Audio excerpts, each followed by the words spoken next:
Ertu á leið heim úr vinnu? Stilltu á FM 89,1.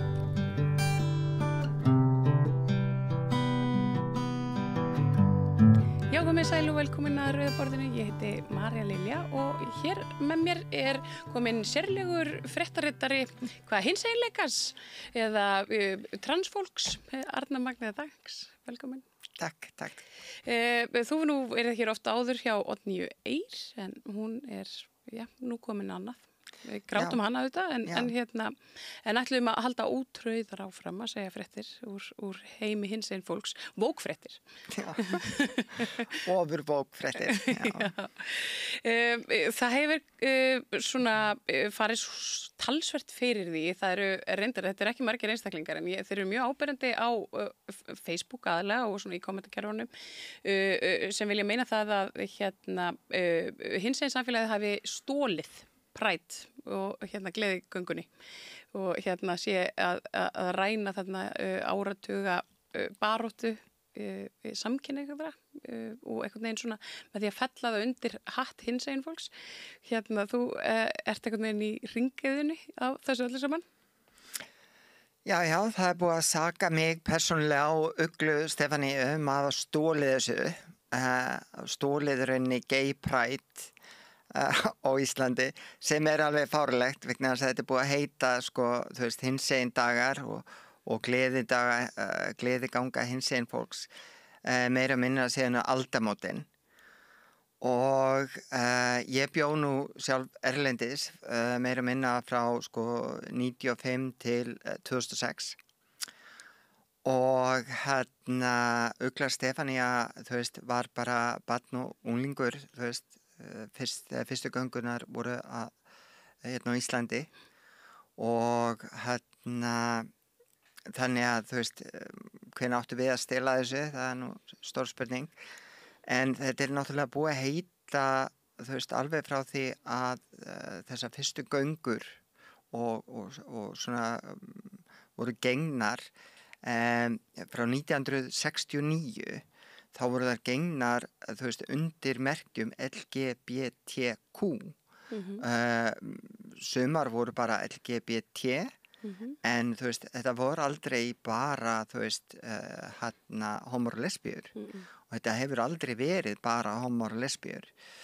Það var samt alveg tendensía að vera með það sem kallað bi-erasure og pan-erasure áður þar sem að ákveðnir homar og ákveðnar lesbíur sögðu að það var ekki til neitt sem að héti að vera tvíkynhneigður að þú væri þá bara ringluð eða ringlaður og ættir eftir að ákveða þig og þetta verðist lifa svona meðal mjög þröngsýns lítils hóps þá lifir þessi hugmyndafræði ennþá að það sé bara til það að vera samkynhneigður eða að vera gagnkynhneigður og að það séu bara til einhverju tveir ásar og ekkert annað. Nú bæði mannfræðingar, sagnfræðingar, félagsfræðingar, þjóðháttafræðingar, líffræðingar og alls konar sérfræðingar búin að sýna fram á að bæði kynvitund og líka kynhneigðir eru miklu flóknara fyrirbæri heldur við höfum gert okkur grein fyrir áður og það sem að var kannski talið satt í kringum 1900 er ekki lengur satt árið 2000 og það er þannig með mjög margt við þróumst áfram, við höfum meiri þekkingu og bara til dæmis var Plútó einu sinni talin pláneta, sem var ekki lengur talin pláneta og nú eru þau búin að finna nýja plánetu sem ennþá lengri burtu. Hlutinni breytast og við þurfum náttúrulega aðlagast okkur að nýjum staðreyndum og vísindin eru þannig að þau eru stöðugt að leita að betri sannleika. Þau segja aldrei, já, nú er þetta bara komið gott, nú skulum við bara hætta. Nú vitum við bara allt. Því leið og þú ferð að halda þig fram og þú vitir allt, þá rauninni veist ekki neitt. Og það er ekki til nein meiri fáfræði en að halda því fram að þú vitir allt betur en allir aðrir. Það sem ég og Ugla gerum að við erum að sanga að okkur alls konar fræðum. Hún er kynjafræðingur, ég er næstu í kynjafræðingur, ég á bara eftir að skila en meistararitgerðinni og þannig að við erum að vitna í alls konar vísindalega staðreyndir, máli okkar til stuðnings. En þú veist, þetta fólk sem að segir að við sem að stela, þú veist, samkynhneigða eða gay pride og gera það hinsegin, þú veist, þetta er fólk sem að hefur ekki skoðað söguna eða vill ekki skoða söguna og er búið að ákveða bara einhvern sannleika og það er bara fast þar og það er ekki tilbúið að breytast. Af hverju heldurðu að þessir einstaklingar séu þarna? Þú veist, þeir upplifa þeir á einhvern hátt að, þú veist, innan þessa samfélag séu þeir að missa einhverju völd eða, þú veist, að því að nú er ég yfirfæri þetta bara svona yfir á, sko, almenningssamfélagið, bara allt samfélagið og og þú veist, og eftir það þannig að þegar einmitt einhver óttast að missa völd, ég hugsa eins og bakslagið bara gegn konum og feministum þegar feministku byltingarnar svona, það er svona sækja svolítið á og þá eru, þú veist, þá eru það kallarnir sem svona klóra tilbaka einhvern veginn, þessi hvítu kallar sís á toppnum, sko, og þú veist, þannig að ég hugsa svona, já, þú veist, er þetta eitthvað svona félagsfræðilegt eða er þetta bara leiðindi? Já, sko, þetta er náttúrulega ekki bara leiðindi þó að þetta séu vissulega leiðindi og þú veist, og þetta fólk er mjög óheflað í sínum skoðunum og það setur fram mjög ógeðfelldar athugasemdir á athugasemdakerfum fjölmiðla og jafnvel á vegginn hjá manni, þannig að það enda með að maður þarf bara að loka þetta fólk og það segir bara, ég má segja þetta er skoðun, þetta er bara skoðun en leið og einhver mótmælir þeirra skoðun að þá er þetta sama fólk að byrja að kalla kúun, þetta er kúun, ég má ekki segja neitt, þetta er kúun og það verður ráðast af mig, já svo bátt þannig að þetta er svona fyrsta fólki til þess að leika fórnalamb en sakar rauninni alla aðra að vera að leika fórnalamb þannig að þú veist, auðvitað er eitthvað þú veist, fólk lætur ekki svona ef að það er ekki eitthvað undirliggjandi. Nei, það er eins og að sé einhver ótti þarna við að missa eitthvað sko, sem að maður, kannski að þú veist, ég veit ekki, að ótti við eitthvað sem að maður þekkir ekki eða kann ekki á einskinni, eitthvað svona. Ég er alltaf, að því að ég er alltaf að reyna að botna í fólki, það er bara svolítið mikið þannig, þá og ég sé þessa einstaklinga og hlutina sem þeir láta út úr sér og ég hugsa bara, á hvað stað þarf maður að vera til þess að leyfa sér að setjast eitthvað staðar og þú veist, og leyfa þessum einhvern veginn, þessum hugsunum að heltaka sig, sko, og alveg allt fram á fingurgóma og inn á Facebook. Sko, þannig að ég, en þetta er ákveðið bakslag. Og nema kallið er að koma innan úr húsinu, einhvern veginn. Já. Sko, núna í Bandaríkjunum þá er þegar byrjað að það er mál fyrir Hæstarétti núna það sem að er verið að reyna að snúa við lögleiðingu giftingu, þar að segja að samkynhneigðir geta gift sig og að hjónabönd samkynhneigðra séu lögleg. Og þú veist, þegar þeir réðust að transfólki, þá sögðu við, þú veist, við erum bara þau fyrstu, þau munu fara gegn okkur öllum. Og það var fullt af fólki og það er ótrúlegt, en það var alveg, þú veist, það var með sér hreyfing sem að hét Gay for Trump. Og þetta sama fólk er rauninni, þetta fólk sem er hérna í þessum hvað segja, hatursamtökum hér á Íslandi, að þetta er fólk sem styður Ísrael. Þetta er fólk sem að styður Trump. Og þetta rauninni tekur, þú veist, það tekur rauninni allt sem að við myndum telja að væri gott og snýr á andhverfu sína. og hvort það ótti, hatur, reiði, einhverja aðra hvatir sem liggja baki, skal ég nú ekki dæma en þú veist, ég hef alveg hitt fólk sem að þú veist, bara mjög trúað í sinni sannfæringu að það að gera það eina rétta. Það bara trúið því, bara innilega að þú veist, að ég sé manneskja sem að ætti bara að drepa og og ætti ekki að fá að vera til og þau nota alls konar rök fyrir því. Þau sjálf trúa því að þau séu gott fólk. Þau sjálf trúa því að þau séu með rétta málstæðin og það náttúrulega gerir það að verkum að þrátt fyrir að þú sért að nota vísindalega staðreyndir að þegar fólk eru svona sanntrúað og fast í einhverju svona hvað segja krossför að þá rosalega erfitt að eiga einhverjar samræður við þetta fólk. Já, það vill ekki einhvern veginn snúið tilbaka. Maður upplifir þetta á einskinni bara í öðrum kreðsum í samtölum við þetta sama fólk og þú nefnir sem er svona pró-Ísrael og svona alt-right þessi sístækkandi fasíska alt-right hreyfing og það er eins og segir þá byrjuðu þessar hreyfingar svona á transfólki í Bandaríkjunum og eru núna einmitt farnar að fikra sig í bara brúnt fólk og homolesbíur og þannig að þú veist og maður velti náttúrulega fyrir sér líka bara hvað endgameið hérna. Já, ég meina við höfum alveg þú veist þessa við höfum alveg séð nákvæmlega sama á það sem gerist í Bandaríkjunum.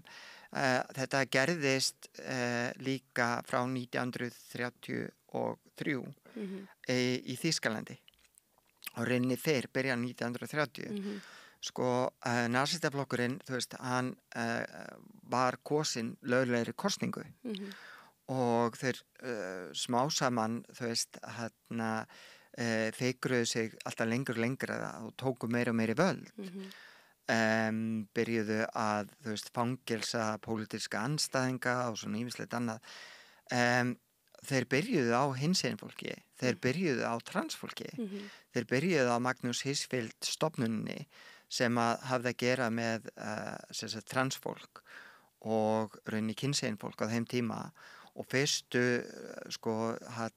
kynstaðfestandi aðgerðirnar voru gerðar hjá þessari stofnun á árunum frá 1922 til 1930, 31-2 og það voru tugi transkvenna sem að lifðu góðu lífi en við þekkjum öll söguna af dönsku stúlkunni vegna þess að það sem fylgdi ekki sögunni var að hún fór í kynstaðfestandi aðgerð sem tókst að öllu leyti nema hvað hún vildi fá sig ígrætt móðurlífi líka og til þess að geta gengið með barn, það var hennar draumur og það er náttúrulega draumur okkar margra að þú veist geta það einhvern tímann og hún fór í þannig aðgerð og það var tilraun aðgerð og hún fekk sýkingu og dó vegna þess. Það var rauninni það sem að dró hann til dauða. En Lili Elb, danska stúlkan, var heimsfræg rauninni fyrir þetta.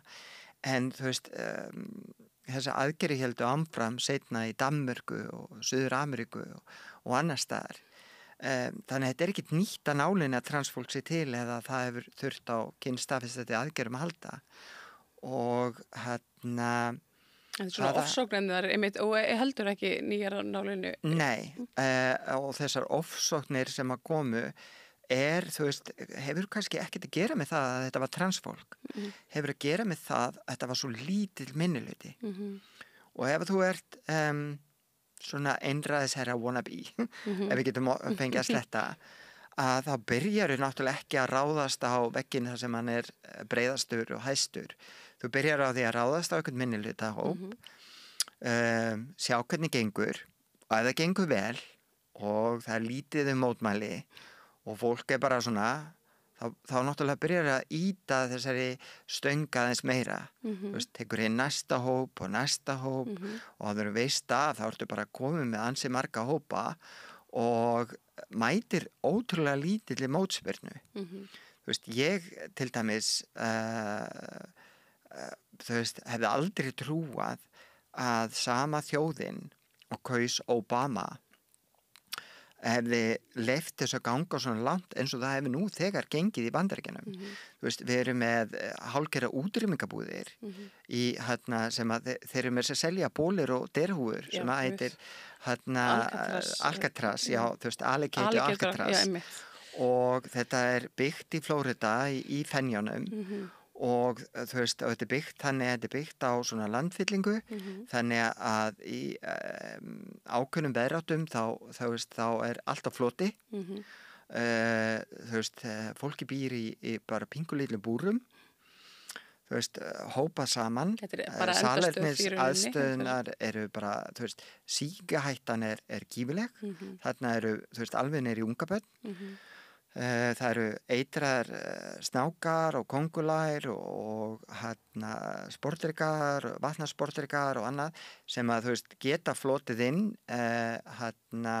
leið og það flæðir inn í búðirnar sjálfar þú veist, krókódílarnir eru raunni minnsta ágefnið þeir komast ekki inn að þeir eru á stórir en hitt getur lekið inn þannig að þetta fólk í lífshættu þú veist, á marga vegu og margan hátt og það verið að færa það þarna án dóms að laga. Og ég veit ekki betur en að núna það er þetta hurricane season og það kom fyrir daginn, það fór nú ekki mikið fyrir því fréttum. Ég sá þetta nú bara svona einmitt eitthvað staðar í gegnum ykkur svona sameiginlega vinni sem og fréttafólk sem að greindi frá því að það væri svona hluti af ein álma eða eitthvað svoleiðis þar sem að allt fólkið hefði verið fært út vegna bara flóða og vindviðvarana en það væri ekki komið aftur þannig að það veit ekki hver það eru þannig að þetta er alveg svona þú veist þetta er sko þannig að við erum alveg komin á þann stað að það búið að sko afmennska, við byrjuðum á transfólki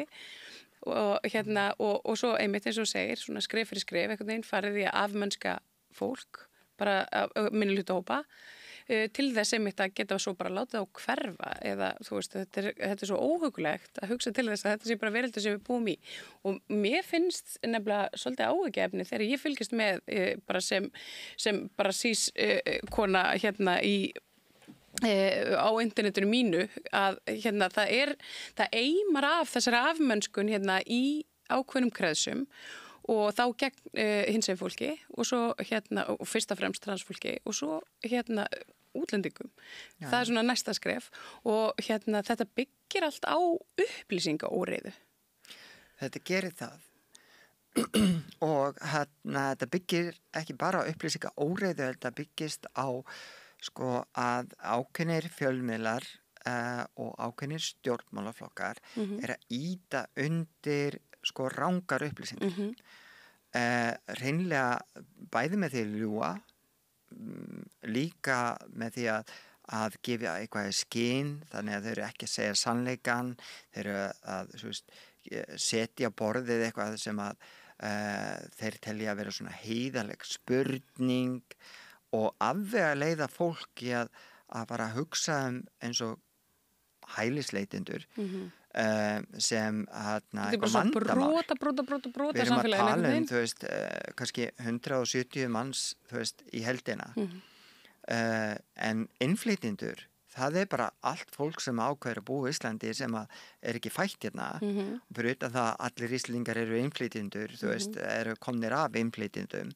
Þú veist, það var enginn þú veist, í upphafi nema bara rjúpan og refurinn og þú veist, meira sér hrafnin kom, þú veist, með fyrstu skipunum þannig að ef þú ert ekki rjúpaði refur þá ertu innflytjandi og þú veist, eftir hrunið 2007 það sem að bjarga okkur var, þú veist, túrisminn sem að, þú veist, gerða að verkum að við náðum okkur fljótt aftur það var túrisminn að því að þú veist, gengi var svo lágt og það kostaði ekki mikið að fara til Íslands og þú veist, og við fórum í herferð og svona, en við höfðum ekki nægilegt vinnuafl og túrisinn hefði ekki bjargað neinu ef það hefði ekki verið neitt til þess að vinna hérna þannig að við buðum upp á það að það yrði flutt inn fullt af fólki. Já, ég meina þau bara Og auglýstum eftir fólki. risastórt samfélag og allt í einu, eða þú veist, hefur stækkað alveg Já.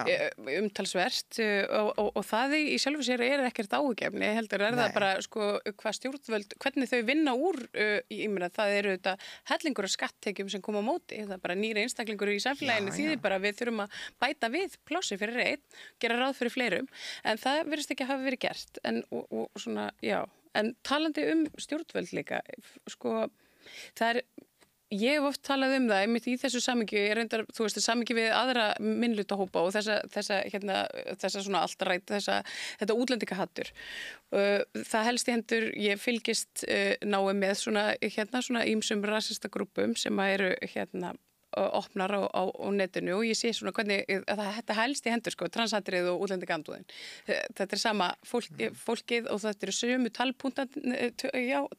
sömu púntandir sem þið tala út frá og þetta eru, þú veist, já, sömu kommentin bara sama fólkið heldur með sama hatri gegn tveimur hópum í einu í rauninni. Já, en stjórnvöld, þau ekkert rosalega dugleg við að leiðrétta fólk eða svona stilla til friðar eða sko upplýsa eða, þú veist, að því að maður sér í göngunni, þú veist, og bara hinsegin dagar eru bara undirlagðir af og öllum pólitíkusum sem vilja láta mynda sig með regnbogablómakrans og allt þetta, en það svona það bil þar sem að stuðningurinn hættir í rauninni, að því að þetta viðkvæmt samfélag og það komin svona alda andúðar og haturs og við sjáum hvað að gerast í sko, já, hjá okkar bandalagsþjóðum. Finnst þér ekki að stjórnvöld ætti einhvern veginn að gera eitthvað meira? Jú, ekki bara í þessu málum, heldur svo mörgum öðrum, en þú veist, það bara endalaust listi og bara maður geti verið marga daga að telja upp hvað manni finnist stjórnvöld ætti að gera betur. En bara einhvers konar átak sem að væri bara, þú veist, gegn andúð, upplýsa og svona afrugla umræðina. Já, þú veist, það alveg hversu mikið treystur síðan stjórnvöldum til þess að segja bara satt og rétt hverju sinni sem að, þú veist, í þessu nútíma samfélagi í dag þá svo mikið rangar upplýsingar og ekki síst rangar upplýsingar eða vísandi upplýsingar frá stjórnvöldum sjálfum og allir leika einhverja pólitíska leiki þar sem það talandi rós og þú veist, enginn segir alveg fyllilega það sem þeir meina eða þú veist, það alltaf einhverja málamiðlanir og fólk þú veist, stöðugt að rauninni að tala í kross. Þannig að hvort að rétti vettfangurinn sé stjórnvöld séu, þú veist, að vinda ofan að þessu, ég veit það ekki. Fjórða valdið á náttúrulega að vera fjölmiðlar. Það sem að vandamálið að það hefur ekki verið búið nægilega vel að fjölmiðlum til þess að vera, þú veist, þetta frjálsa fjórða kerfi. Þeir þurfa að gera það náttúrulega á þeim forsendum að þeir þurfi ekki að treysta á kannski, þú veist, einhverja fjársterka aðila til þess að halda sig uppi.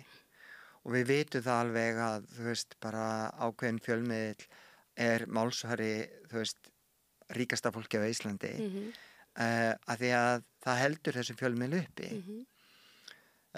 Það sem að mér finnst að ríkisstjórnin ætti að gera og átti náttúrulega að gerast með fjölmiðlalögunum var að jafna þetta og gera það verkum að fjölmiðlar byggju við þannig umhverfi að þeir þurfti ekki að hafa áhyggjur af peningunum og gætu þess vegna sinnt þessu hlutverki að færa fólki staðreyndir að vinda ofan af upplýsingaóriðinni en þá kom pólitíkin inn í þetta og allt innum fór sumir fjölmiðlar að fá meiri pening en aðri fjölmiðlar og svona sem að náttúrulega bara fárlegt þú veist, það þurfa að vera þurft að vera þannig að burtséð frá hvað fjölmiðlinn hefur langa sögu eða stóra eða með mikla yfirbyggingu eða litla yfirbyggingu að þá ætti það bara að vera þannig að allir svona stórir, bara allir fjölmiðlar sem eru að færa fréttir og annað borð, ætti að hafa aðgang að sambærilegum fjármunum.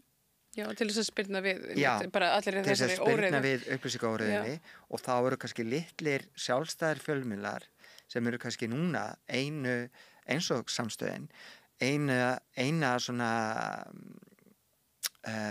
og kannski Heimildin, einu fjölmiðlinir sem eru virkilega að vinna gegn upplýsingaóreiðinni að þú veist, það er þessi fjölmiðlar sem ætti að vera að styrkja og Sammála. síðan ætti náttúrulega bara að taka styrkja þessa fjölmiðla og taka alla fjölmiðla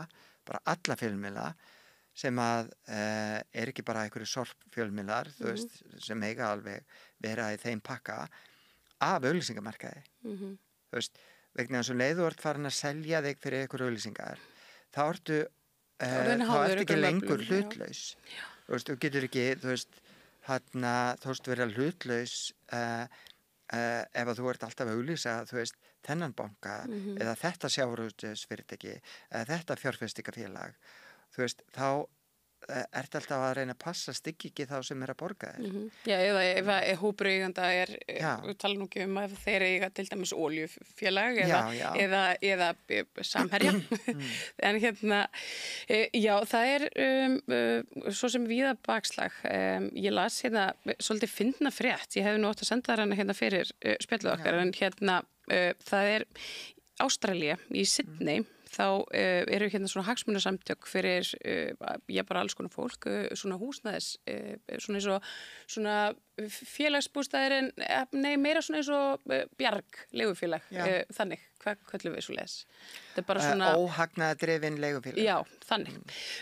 Það sem sagt, eru svona félög sem að hafa í samvinnu við hinsegin fólk búið til eitthvað sem að sérstök húsnæði fyrir transkonur og þetta þykir mér áhugavert. Greinin svo sem hún fjallar þessi hús og svona tilkomi þeirra og að þetta sé ekki aðsettur hópur sem eigi oft erfitt með að bara til dæmis bara fá vinnu og sé svona félagslega standi oft höllumfæti og eitthvað svona allavega í Sydney. Hvað finnst okkur ég veit að sko, ef ég ímynda mér að þetta er gert þá færi náttúrulega allt á hliðina af því að það væri eitthvað svona endalistur á mókundir ákveðna hópa, bla bla bla en svona, þú veist, er þetta sniðugt? Svona, þú veist, er þetta fýsilegt? Er þetta góð pæling? Sko, kannski ekki á Íslandi þar sem að við erum svona rosalega fá og við lifum sem betur fer í ákveðinu búblu á Íslandi og þar sem við erum svona öruggari en gengur gerist. Fólk heldur, þú veist, meira segja, sko, ég og Ugla hefum verið sakar að vera forréttinda trans, það nú eitt orðið Wow. að það séu sem sagt við fáum ákveðin forréttindi fyrir það eitt að vera trans. Þú veist, fólk gerir sig ekki grein fyrir, þú veist, öllu áreitinu sem við verðum fyrir. Það að, þú veist, bara skipuleggja ferðalag með börnin sín, þú veist, hvaða kvíða valdur það og óttinn bara, þú veist, við að fara á, sko, þú veist, flugvöll. Og kvíðin óttinn bara við að mæta á flugvöll bara þú veist og lendir í einhverju staðar erlendis og jafnvel heima þú veist bara óttinn við að fara bara á salerni þú veist þetta býr í manni bara þú veist út af öllu hatrinu þú veist það er engin forréttindi að vera trans en væri þá svona í því samhengi kannski bara notalegt að búa í bara svona nágrenni við fleira transfólk. Þetta er reynda bara fyrir transkonur. Ég valdi að búa í hverfi. Þú veist, ég ætla nú ekki að auglýsa hvar ég býr. Nei, verð ekki það því. En þú veist, nóg er það nú samt, þú veist, fá mústin í gegnum gluggan, þú veist, ef ég auglýsi hvar ég býr. En ég valdi samt hverfi sem að ég viss að var svona hinsegin vinveitt hverfi og þar sem að sonum mínum væri svona, þú veist, var í regnbogavottaður skóli og þú veist, ég valdi alveg að búa þar sem ég bý og erlendis, þú veist, ég bjó í London í tæp 9 ár. Ég kom fyrst út þar sem trans og ég detransitionaði eftir að lendi í ýmsu mjög, já, sem ég ætla ekki að fara út í en ég var lifði sem bara, þú veist, minn sannleika í 2 ár núti og og maður var fann, þú veist, fyrir því að, þú veist, maður var örugg á ákveðnum litlum svæðum en það var önnur svæði sem að, þú veist, maður var í hættu og maður þurfti að hafa, þú veist, vera stöðugt á varðbergi. Þú veist, ég lendi í því að sami maðurinn sem var að reyna við mig, þú veist, á strætistöð, ætlaði síðan að drepa mig þegar hann uppgötaði að ég væri trans. Þannig að, þú veist, og sem betur fyrir var ég snögg að hlaupa. Ef ég hefði ekki verið snögg að hlaupa, þá veit ég ekki, þú veist, hvort að ég hefði lifað. En þetta, einmitt, það ber mjög mikið á hatri gegn transfólki í ensku samfélagi. Sérstaklega transkonum. Það er nefnilega, af hverju sérstaklega transkonum? Þetta snýst að því að þetta er hluti af kvenfyrirlitningu. Alveg eins og, þú veist, öll þessi stjórn og það er það sem að sumir þessi svoköldu sem kalla sig TERF, Trans-Exclusionary Radical Feminist, sem eru bara ekkit, þú veist, ætturinn ekki að kallast feministar og ættu ekki að kallast radikal, þú veist. Nei, það er ekkit mjög radikal. Það sem átta sig ekki á að þessi rosalega hatur gagnvart transkonum sérstaklega er hluti af kvenfyrirlitningu. Þú veist, þetta er fyrirlitning á konum og þetta og þessi sömu einstaklingar hérna sem eru svona rosalega anti-trans í dag, þau byrjuðu, þú veist, rosalega anti-feministar, þú veist, áður en þeir fóru yfir í anti-trans, þá voru þeir rosalega, þú veist, á móti feminisma. Þekki mörg vera úr feministkri baráttu hérna fyrir nokkrum árum síðan, sko. Já, sem andstæðingar. Og voru sko rosalega á móti til dæmis MeToo-hreyfingunni. Og þú veist, þannig að það að vera svona rosalega hatusfull gegn transkonum sérstaklega, bæði er þetta kvenfyrirlitning, þú veist, dulbúin kvenfyrirlitning og það er svo auðvelt að þú veist, að hata transkonu af því að það er búið að gefa skotleyfi á hana en það er ekki búið að gefa alveg jafn mikið skotleyfi á sískonur þó að það sé alltaf að færast lengra og síðan eru transkonur notaðar sem gateway til að stjórna sískonum og það er gert þannig að það er sagt við þurfum að hafa þessa lög og reglugerðir til þess að bjarga sískonunum frá þessum vondu transkonum og þess vegna þurfum við að koma með allar þessar lög og reglugerðir meðal annars eitt sem að þú veist sem betur fyrir ekki orðið að lögum en þeir reynda að fá í lög í Bandaríkjunum var kynfæra skoðanir á ungum stelpum sem að stunda íþróttir í grunn- og framhaldsskólum. Já, ég man eftir þessari umræðu. Já, þú veist, ég meina við erum að tala að þú veist transstúlkur og transkonur eru 0,2 til 0,5% en og þær eru þú veist ennþá minna að brota þeim er að stunda ykkur íþróttir vegna þess að flestar transkonur og transstelpur eru bara skítrættar við að stunda íþróttir af því það mæti þeim þegar ákveðin mótspyrna. Það er ekki nema brot sem að fer í íþróttir að þið elska þessir íþróttir. Já, og það er ekkert eins og andstæðingarnir séu eitthvað brjálast úr íþrótta, kvennaíþrótta áhuga. Þetta hefur ekkert með það að gera. En síðan bara, ef þú skoður tölfræðina, þá hefur engin transkona unnið neitt, þú veist, alþjóðleg verðlaun eða heimsmeistaramót eða ólympíuleika eða eitthvað svona, þú veist, í einhverjum íþróttagreinum, þú veist, hugsanlega, þú veist, þá í einhverjum svæðakeppnum, svona, þú veist, landskeppnum og eitthvað svona í afmörkuðum greinum, en hvergi á heimsvísu og hvergi einhverjum stórum, ekki Evrópumótum, ekki einu svona í Amerikumóti eða eitthvað svona, þú veist, kannski hugsanlega eins og bara, það var einhver transkona sem að lenti í 10. sæti í marathoni, þú veist, í Kópavogi, þú veist, þetta er eitthvað svo lítið og ómerkilegt að þetta er ekki til þess að tala um. Og allar rannsóknir sýna það að transkonur hafa enga líkamlega yfirburði. Nei, einmitt. En fyrir utan það, ef að við bara horfum á íþróttir almennt, þá snúast íþróttir yfirleitt einhvers konar yfirburði og fólk er að keppa í yfirburðum og alveg eins og þú veist að manneski sem að af náttúrunnar hendi er 2 metrar á hæð, hefur yfirburði gagnvart manneski sem að náttúrunnar hendi er 1,60 að þá hefur þessi 2 metra yfirburði til þess að keppa í körfubolta og meðan þessi sem er 1,60 hefur yfirburði til þess að keppa í til dæmis mótorsporti vegna þess að þar er hamlandi að vera ofhávaxinn.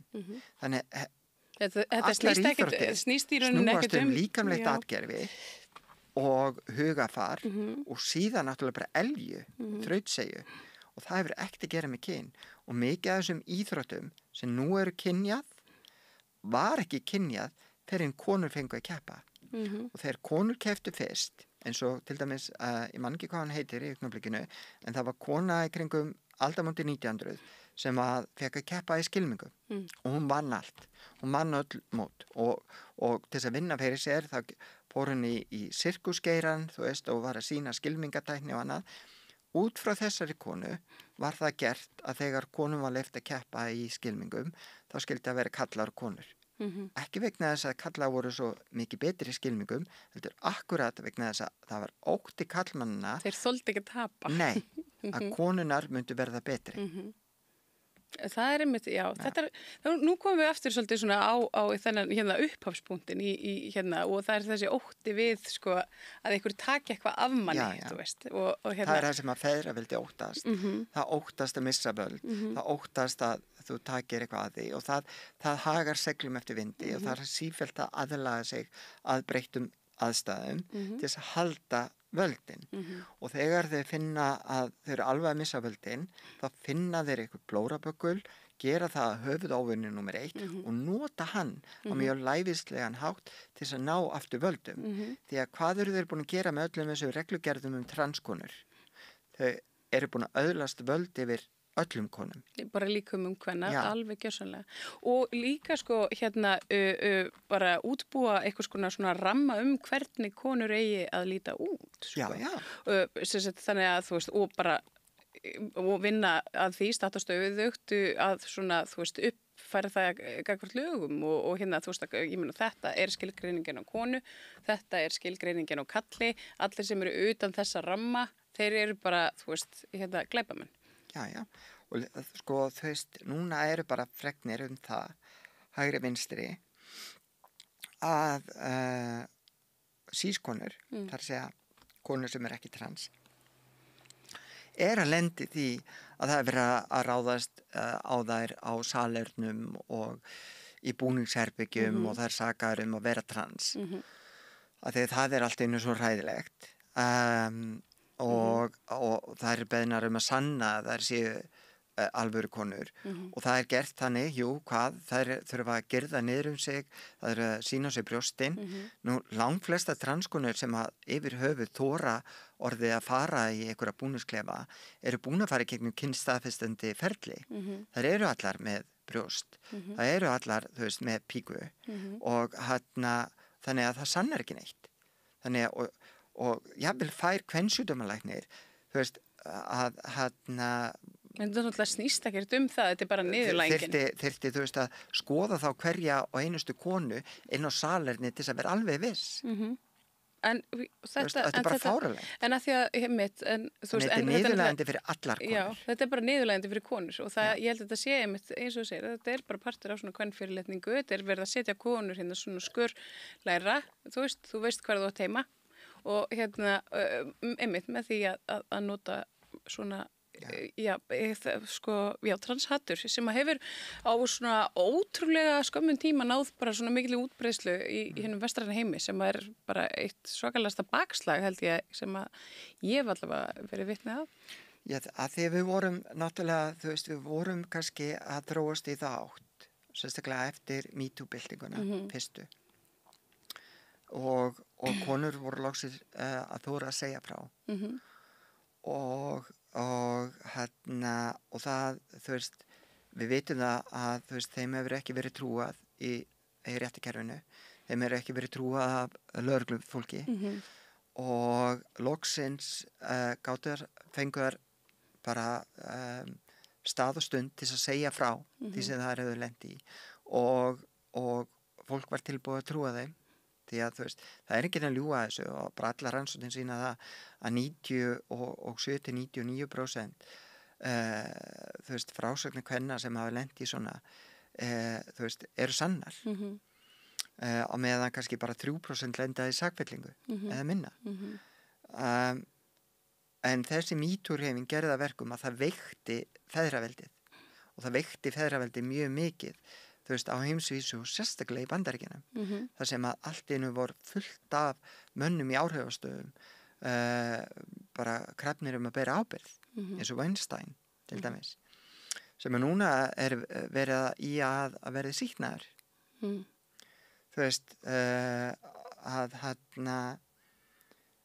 þannig að feðraveldið það fann upp þetta snildar svona leikbragð og til þess að ná aftur völdum og fyrsti leikurinn í þessari fléttu var að gera transkonur sérstaklega að höfuðóvinni númer 1 og þannig ná vald aftur yfir öllum konum.